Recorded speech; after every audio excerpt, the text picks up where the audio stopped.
大家好啊！而家睇下啦，啱啱 set 好缸沉木水，咁咧一定係有啲混濁噶啦。其實木都有浸過啦，當然去有黃啦。咁但係至於去到尾點樣做咧？咁其實而家新出有隻叫蛋白棉咧，嗰個蝕黃啊、去黃嗰個效果真係好好嘅。咁有幾好咧？咁要試下俾大家睇下，就知有幾好。而家你我影下個過濾，我就係個掛濾，我大概係點樣處理？呢一包就係蛋白棉啦。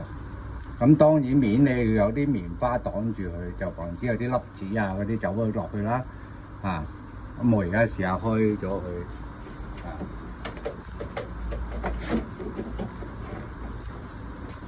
咁順便教埋大家啦，掛濾點用啦。掛濾用過嘅簡單啲都明㗎啦。加水啦，係咪？準備一個魚缸水，加落部機度，斟滿佢係㗎啦。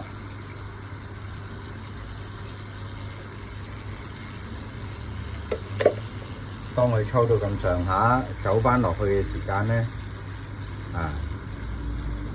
就啱啱好有個靜音嘅聲，係啊，咁就處理好啦。OK，咁我哋只需要而家就係等時間。我諗係1日到啦。